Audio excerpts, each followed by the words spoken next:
Assalaamu calaykum. Qof kastoo inaga mid ah kacashina ay maqaayad wuxuu jecel yahay inuu ku casheeyo maqaayad bilic sare leh, cuntada dhadhankeedana ay macaan tahay, sida maqaayadaha waaweynka ama maqaayadaha ku yaalo agagaarka wadooyinka highway-ga ah. Waxaa jira maqaaxiyo badan kuwaas oo aan ka heli karno cuntooyin aad iyo aad u macaan kuna yaala meel aad u bilic sareysa. Muuqaalkan waxaan kula wadaagi doonaa maqaayadaha ugu cajiibsan uguna qiimaha badan dunida. Haddii aad markii ugu horeysay soo booqato channelka, fadlan rukumo muuqaalada channelka oo ku soo biir groupkeena adigu taabanaya calaamada subscribe-ta gambarada furo si ay ku soo gaaraan muuqaalada aan soo gelino bartaan. Haddii aad ka hesho muuqaalka leegtar lana ogaad asxaabtaada adoo ugu sheegaynay baraha bulshada. Ether Restaurant. Haddii aad ka dalbato maqaayadan cunto waaya wax ku cuntayn doontaa meel aad iyo aad cajiib u ah, taas oo badda gunteeda. Maqaayadan waxaa laga dhisay jasiiradda Maldives waxaana la furay bishii Abriil sanadii 2005 waxayna 5 mitir ka hooseysaa biyaha badda. Inta wax cunaysa maqaayadan ayaa waxaa daawan doontaa xayawaanada kala duwan ee ku dhex jira badda gudaheeda. Shaqadeeda iyo cuntadeeda macaan awgeed ayaa waxay ka saaciday inay ku guuleysato abaalmarinta maqaayadda sanadka 2017.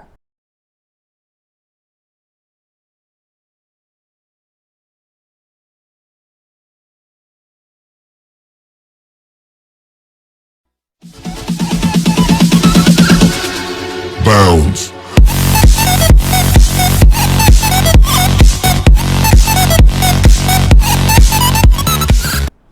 Maqaayadda bulshimireedka. Bulshimireedku waa guriga ay degan yihiin shimbiraha kuwaas oo iyaga ay ku sameeyaan afkooda iyagoo ka sameeya qoryo yar ay soo ururiyeen kuwaas oo ku korsada caruurtooda ama shimbirahooda. Maqaayadan ayaa waxa loogu magac daray maqaayadda bulshimireedka sababtoo ah waxay ka sareysaa dhulka oo waxay ku taalaa geedaha hoostooda. Sidoo kale waxay muuqaalkan u eg tahay sida buulka shimbiraha oo deganaayeen oo kale. Maqaayadan ayaa waxa ku tagaysaa xarka xoog adigoo risk gelinaya nafsadaada hawada sare u maraya.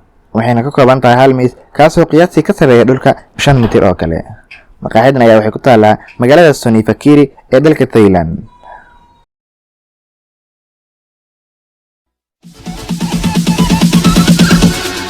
Bounds.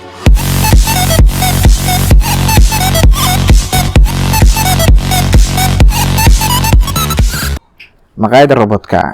Waxaan ognahay inay u badan tahay inaad maqashay robotka inuu yahay aalad tiknoolajiyadda mustaqbalka marar badan oo hore. Si kastaba ahaatee, Japan aaladiisa tiknoolajiyadda maanta ayaa waxay tahay robotka.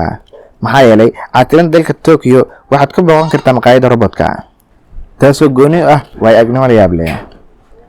Kaliya robotka kuma adeegayo ee xitaa waxaad ka heli doontaa robotyo kale kuwaas oo sameynaya qaabka ciyaaro aan caadi ahayn, kuwa heesaayo, kuwa kala jaada leh oo aad iyo aad u qurux badan.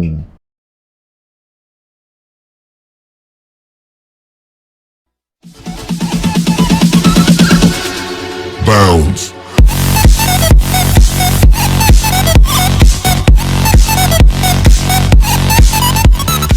Keramas Aerobac. Dadka badankooda markay ku cunteynayaan diyaaradda gudaheeda waxay dareemaan inay tahay jawi kale oo raaxo ah. Sida awgeed milkiilayaasha maqaayadan ayaa waxay isku dayeen inay xadaan qulubta dadka ayagoo maqaayad caalami ah ka sameeyay diyaaradda dhexdeeda. Maqaayadan ayaa waxay ku taalaa jasiiradda Bali ee dalka Indonesia.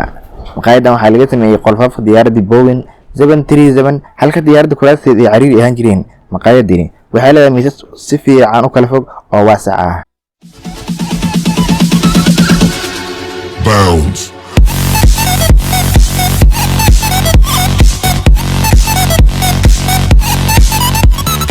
The Rock Restaurant. Maqaayadda dhagaxa waxay ku taalaa koonfurta bari ee jasiiradda Zanzibar, taasoo la dhisay 4 sano ka hor. Dalxiisayaasha ayaa waxay jecel yihiin inay ka casheeyaan dhagaxan weynka ah ee maqaayadda laga dhisay. Waxaana maqaayadan lagu gaari karaa socodka dabaasha ah ama doomo yar. Maqaayadan ayaa waxaa si gooni ah laga helaa cuntooyinka badda. Marka maqaayadda tagto ayaa waxaad fadhiisan doontaa mid ka mid ah 12 miis oo ku yaala maqaayadda gudaheeda. Muuqaalkeeni intaas uu ku eg yahay. Inta ku kulmi doona muuqaalkan xiga waxaan kaga tegayaa sidaas iyo amaane Allah.